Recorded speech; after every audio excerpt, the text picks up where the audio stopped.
अस्सलाम वालेकुम। अब आप कैसे हैं? आप उम्मीद करता हूँ खैरियत से होंगे। अंदाज़े नज़्म के नए प्रोग्राम के साथ आपकी खिदमत में हाज़िर।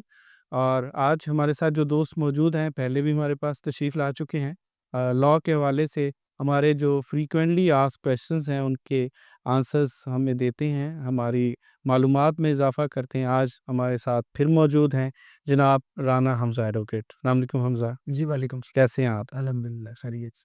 अच्छा, आज थोड़ा-सा हम आपका दूसरा जो एस्पेक्ट है फैमिली कोर्ट्स के हवाले से, तो उस हवाले से हम कुछ क्वेश्चंस हैं हमारे सामने, तो हम चाहेंगे कि आपसे उसके बारे में एडवाइस लें।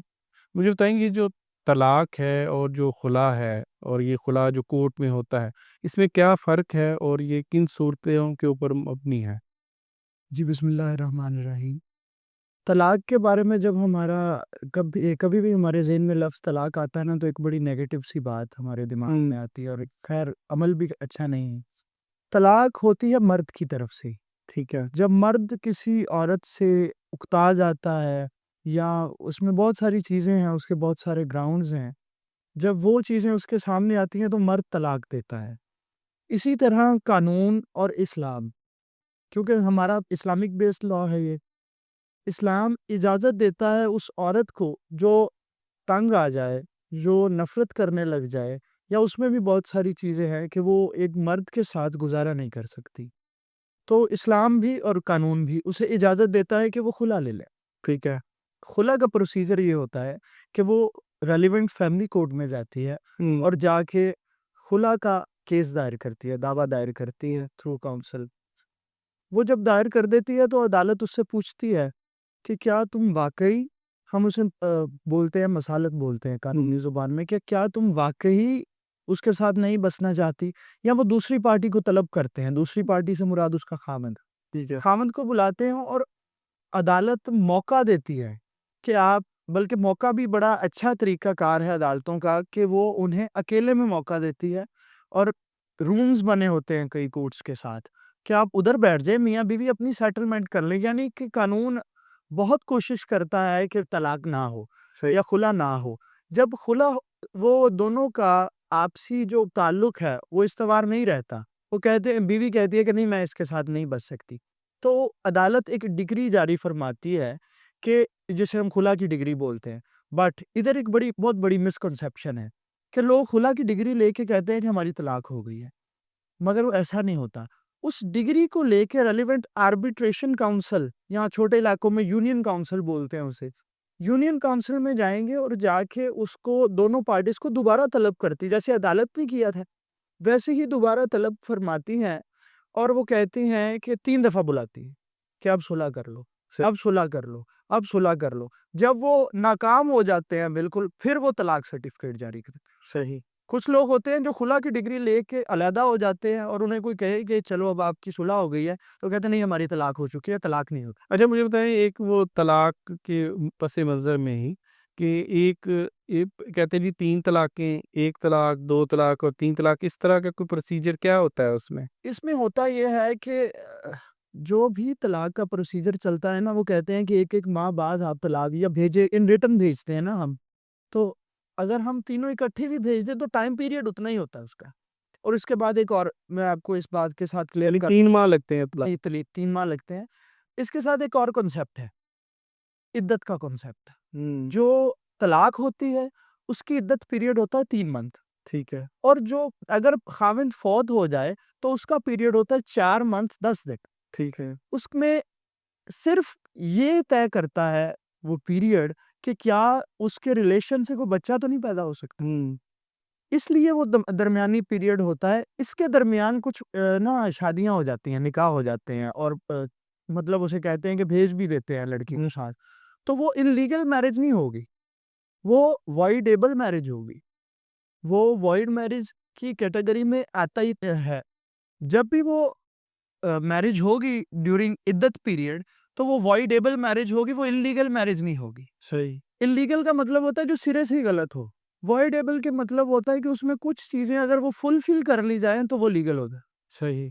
इस तरह वो इद्दत पीरियड मुकम्मल करके फिर वो अगली नेक्स्ट मैरिज कर सकते। अच्छा, मुझे थोड़ा-सा मज़ीद इसके ऊपर बताइए, ये जो इद्दत वाला केस हुआ है, जो इमरान खान का जो केस है और बुशरा बीबी का, इसमें क्या मामलात ज़रा थोड़ा-सा हमें भी उसको तफ़सील मैं से ब उसी चीज़ को एक्सप्लेन कर रहा था विदाउट नेमिंग, कि वो कहते हैं क्योंकि ये तो केस मंज़रनामे पे है ना हमारा, तो वो कि ना जो दौरान इद्दत था ना, उसमें खान साहब ने शादी कर ली, ठीक है। तो उसको हम इल्लीगल मैरिज नहीं कंसीडर कर सकते।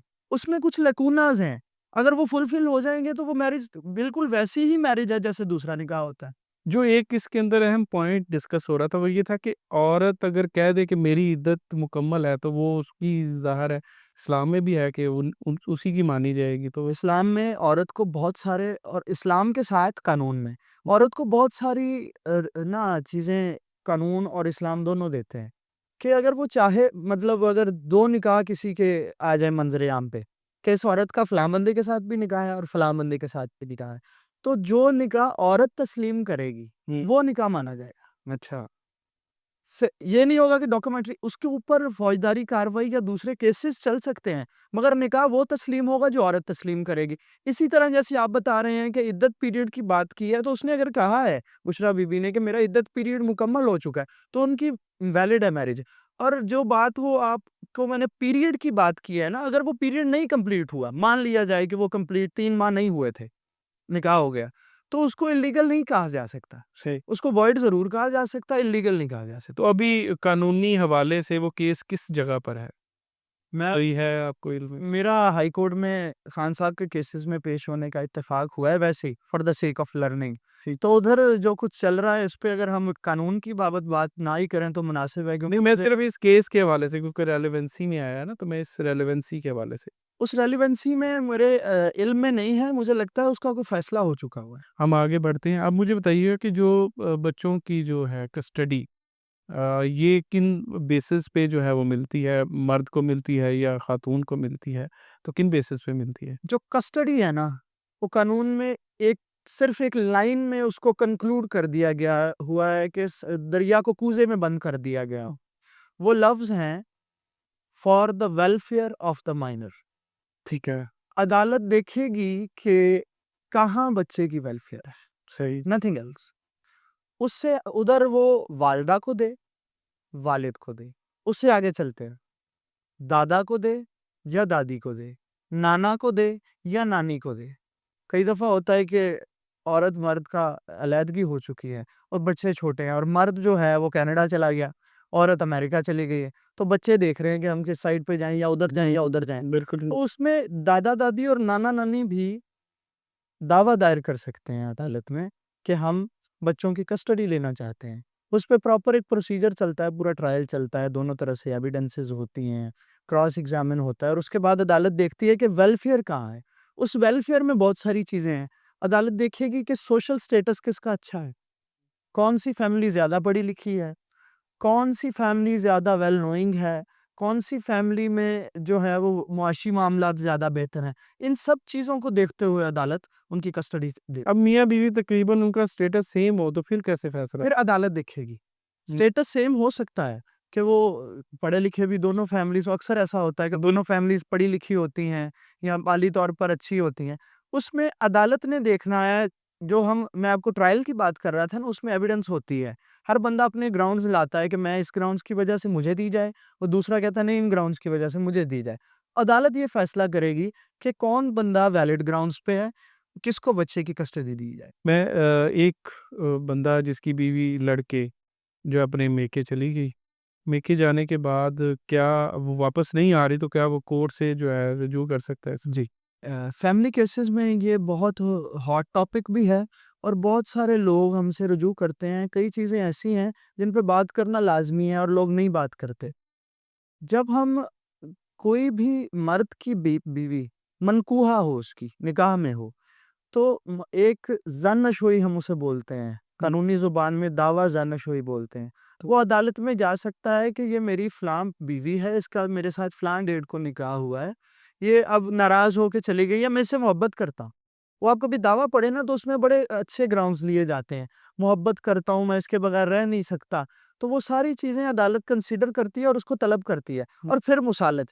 मैंने जैसे मुसालत की बात की थी और दोनों मियाँ-बीवी को टाइम देती है कि आप अपने मामला डिसाइड कर लें।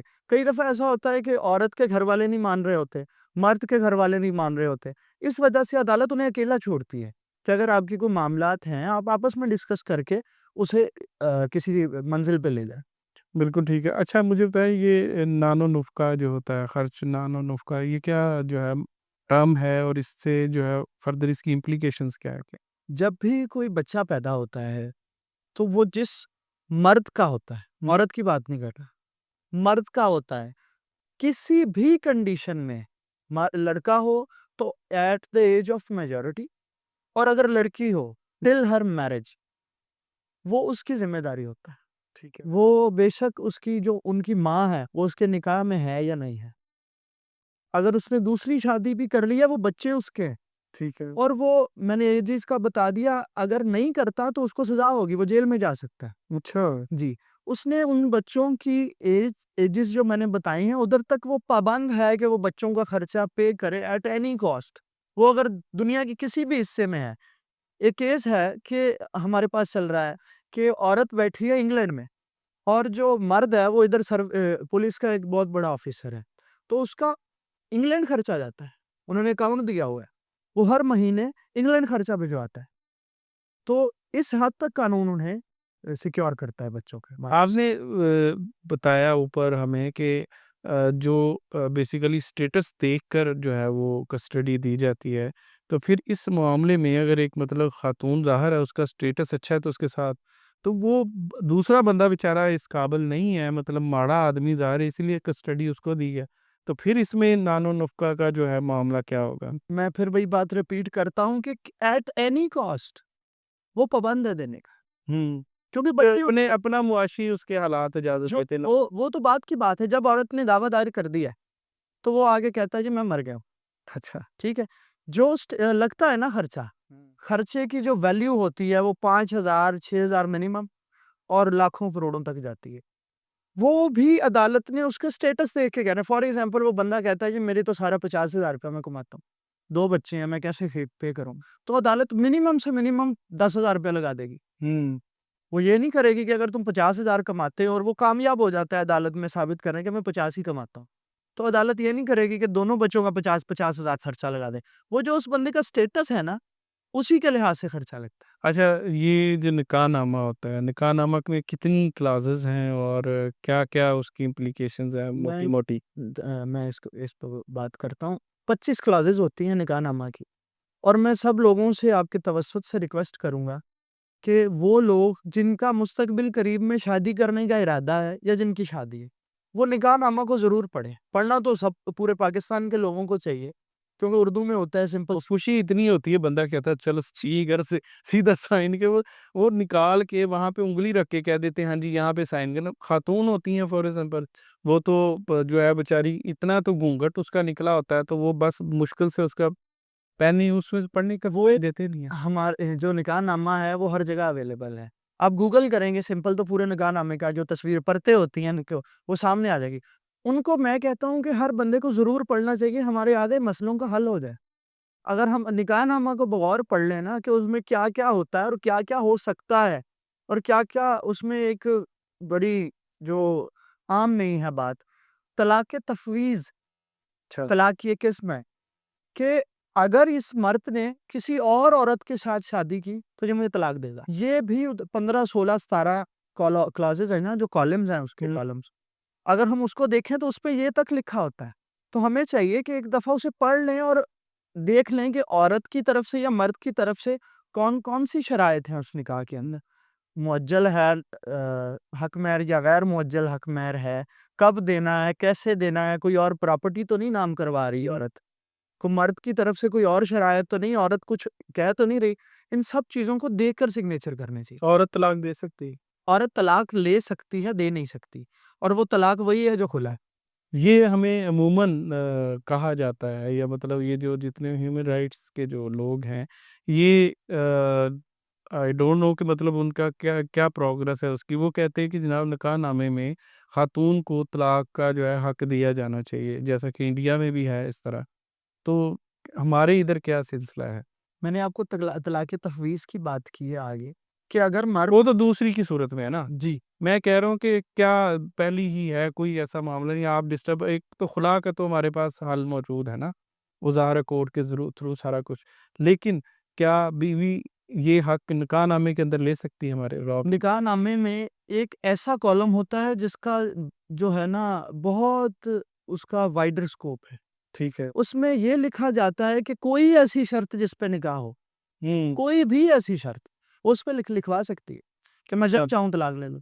सही है। मोहब्बत की शादी यहाँ पे एक रिवाज चल पड़ा है। वैसे तो मेरा ख़्याल है कि चॉइस देनी चाहिए, लेकिन मोहब्बत की शादी में जब वो भाग के शादी कर लेते हैं 2 लड़का-लड़की, तो उस सूरत में जो लड़की के घर वाले अमूमन हमने देखा कि वो एफआईआर अगवा की दर्ज करवा देते हैं, मतलब उसको फेक भी कह सकते हैं इस तरह की। तो इस सूरत-ए-हाल में क्या तरीक़ाकार होना चाहिए और लॉ के अंदर क्या आपके पास ऑप्शंस मौजूद है? लव मैरिज में जब भी लड़की लड़के के साथ जाके शादी करवा लेती है, ठीक है। तो मोस्ट ऑफ द केसेस में पता होता है कि लड़की किसके साथ गई है, पता होता है घर वालों को। पहले बात हो रही होती है, जो भी मसाइल हैं, तो वो एक उस चीज़ को तक़वियत देने के लिए एक पर्चा करवाते हैं। कभी वो मोस्ट ऑफ द केसेस में वो बंदे के नाम पे होता है और कई दफ़ा ऐसा भी होता है नामालूम पे होता है। अगर ना पता हो तो नामालूम पे पर्चा हो जाता है। 365 बी है पीपीसी की एक ना सेक्शन है 365 बी कि लड़की को अगवा कर लिया। हुँ, ओके। और हमने बहुत सारे केसेस मैंने खुद डील किए हैं कि उसको बाद में जब लड़की शादी कर लेती है और उसको 4 दिन बाद, 6 दिन बाद घरवाले जाते हैं और जाके उनको ना मोहब्बत जगाते हैं लड़की को और हुँ, लड़के से शर्त पे वापस ले आते हैं लड़की को कि हम तुम्हारे साथ ब्याह देते हैं। ठीक है। तुम बारात लेके आना, हम इसको भेजें। वो आते ही सबसे पहले उस लड़के के ऊपर रेप का केस करवा देते हैं। और लड़कियाँ मैंने रिसेंटली एक केस था, उसमें जज साहब ने इन्हीं ग्राउंड्स पे बरी किया कि इसने पहले शादी की है और उसके ऊपर बाद में रेप का केस हो गया और लड़की ने उसके खिलाफ पूरी शहादत दी है। और उस लड़की की वीडियो मौजूद है, तस्वीरें मौजूद हैं कि वो खुद निकाह कर रही है और वो कह रही है कि मेरे ऊपर सादा कागज़ों पे मेरे अंगूठे लगवा लिए, मुझसे साइन करवा लिए और खुद ही फुलफिल कर दिए। ऐसा नहीं होता। ये पहले निकाह हो जाता है, निकाह के बाद फिर रेप का मतलब 365 बी के साथ 376 ऐड हो जाती है, 376 पीपीसी डी करता है रेप को। वो ऐड करके जो उसने पसंद की शादी की होती है, वो बाद में वो जनाब वो ज़िना का पर्चा बन देती है। हुँ, तो इसमें क्या तरीक़ाकार होना चाहिए? तरीकाकार इसमें जो हम करते हैं, जहाँ वुकला करते हैं, वो अदालत में आपने देखा होगा टीवीज़ में, ड्रामाज़ में कि वो अदालत में ले जाते हैं। अच्छा, मैं इधर से आपको एक और टॉपिक नया निकलता है कि जो कोर्ट प्रोसीडिंग्स होती हैं निकाह की, वो क्या होती हैं? क्या निकाह वाक़ई सच्चा निकाह होता है या नहीं होता? हुँ, जो निकाह है ना, वो वैसे ही होता है जैसे पूरे पाकिस्तान में है। ठीक है। निकाह, इजाब कबूल हुँ, वैसे ही आम लफ्ज़ों में कबूल है, कबूल है, कबूल है कहते हैं। निकाह वैसे ही होता है, एक मौलवी साहब बुलाए जाते हैं और वो आके वो सारी चीज़ें लिखते हैं, पूरी शराइत लिखते हैं और सारा निकाह वैसे ही होता है, जैसे आम निकाह होता है। हम उसमें एडिशनली एक चीज़ होती है जो मैं आपको बताने लगा हूँ जो करनी चाहिए, वो एक पिटीशन होती है 506 की, जो हम करते हैं। ये नहीं है कि वो निकाह ही अदालत में जाके होता है जज साहब के सामने, वैसे कोई निकाह नहीं होता। निकाह वैसे ही होता है जो इस्लामिक लॉज़ हैं। वो जाके बस ये अदालत में कहती है कि मैंने अपनी पसंद के साथ शादी कर ली है, मेरे घर वाले मान नहीं रहे थे। तुम इनके खिलाफ मुकदमा दर्ज किया जाए या इनको रोका जाए, हिरासमेंट ना करें। निकाह वही होता है जो इस्लामिकली है। एक बड़ा अहम तरीन टॉपिक है सेकंड मैरिज। हम देखते हैं बेचारे जो पाकिस्तानी के अंदर ज़्यादातर मर्द इसकी ख़्वाहिश रखते हैं, लेकिन बेचारे हौसला नहीं रखते। अच्छा, तो इसके अंदर जो नया लॉ आया है दूसरी शादी का, तो उसमें क्या-क्या मतलब डराने वाला ही है, लेकिन आप थोड़ा-सा इसको एक्सप्लेन भी कीजिए और क्या-क्या चीज़ें हैं इसके अंदर हमें बताइए? जो सेकंड मैरिज है ना, वो ये है कि पहली बीवी से इजाज़त तलब की जाए। इजाज़त तलब करने का तरीकाकार ये है कि वो अप्लाई करेगा और ग्राउंड्स लिखेगा बंदा कि मैं क्यों सेकंड मैरिज करना अच्छा, ये चाहता रिटर्न में होती है, ये हूँ भी थोड़ा रिटर्न में। इन रिटर्न में वो लेते हैं और वही जो आर्बिट्रेरी काउंसिल या यूनियन काउंसिल है, वो उधर एप्लीकेशन देगा और उसकी बीवी को बुलाया जाएगा। वो कहेंगे कि ये आपका ख़ामिद जो है, वो दूसरी शादी करना चाहता है। तो उनसे अच्छा, ये दूसरी शादी के वक़्त पे जो है वो ये नहीं, शायद नहीं, दूसरी शादी पहले इजाज़तनामा चाहिए। निकाहनामा में लिखा एक होता है। एक तो इजाज़तनामा मैं कहता हूँ ये मेरी तहरीर है, ये मुझे इजाज़त दें उसने साइन करके दिया तो मैं जाके अगले को दिखा दूँ ये मेरे पास इजाज़तनामा है। एक ये है कि वो बंदी मौजूद होनी चाहिए दूसरे निकाह के वक़्त। वो एक अलग चीज़ है, मैं आपको प्रोसीजर बता रहा हूँ हुँ, कि आर्बिट्रेरी काउंसिल में वो कहेगा कि मेरा इस वजह से निकाह होना चाहिए और तो उसकी बीवी को भी सुना जाएगा, उसे भी सुना जाएगा और अगर जो आर्बिट्रेरी काउंसिल के चेयरमैन है या जो भी अपना बंदा होगा उधर रेलेवेंट, वो देखेगा कि क्या वाक़ई इसे इजाज़त दे देनी चाहिए। वो इजाज़त दे के निकाहनामे के ऊपर लिखा जाता है कि ये बंदा कवारा तो है, ये बंदा इसकी बेगम फ़ौत हो चुकी है या इसकी सेकंड मैरिज है, ये एक निकाहनामे का जैसे मैंने आगे कहा कि पढ़ना चाहिए एक दफ़ा, उसमें लिखा जाता है कि ये बंदा कवारा है या शादीशुदा है। तो वो साथ लगता है, अब तो वो साथ लगने लग गया है। हुँ, औरत की तरफ से भी और मर्द की तरफ से कॉपी साथ लगने लग गई है कि आपके पास इजाज़त है। बिल्कुल ठीक है। अगर इसकी सज़ाएँ मैं वही बताने लगा था 3 चीज़ें हैं ना मेनली जो होती हैं इसका सज़ा कह लें आप बेशक उसे, कि 1 साल तक की सज़ा हो सकती है मर्द को, 5 लाख रुपए तक जुर्माना हो सकता है और तीसरी जो फुलफ़िल करनी ही करनी है, वो ये है कि उसका अगर कोई हक़-महर उसकी तरफ पेंडिंग है, तो वो फ़ौरन अदा करेगा औरत को। हुँ। ये 3 चीज़ें ज़्यादा होती हैं। अच्छा फ़ेक इजाज़तनामा लगा लेता है फिर? फ़ेक इजाज़तनामे पे ही जो सज़ा है। अच्छा, जी। ये यानी वो तो शादी हो ही नहीं यानी ये है कि दूसरी शादी आपकी अलाउ ही नहीं है, आपको इजाज़तनामा चाहिए अगर सिर्फ़। कर लेते हैं तो उसके लिए फिर वो 1 साल और 5 लाख। अवावे ग्रामी आपने राना हमज़ा एडवोकेट साहब से जो मालूमात थी वो सुनी और यकीनन आपको जो है इससे फ़ायदा होगा। मज़ीद कोई कानूनी जो है हवाले से आप चीज़ें पूछना चाहें तो हमें कमेंट बॉक्स में आप पूछ सकते हैं और हम आइंदा इनको जब भी मदऊ करेंगे तो उसके अंदर हम उसको शामिल कर लेंगे। आपका बहुत-बहुत शुक्रिया, अपना ख़्याल रखिएगा।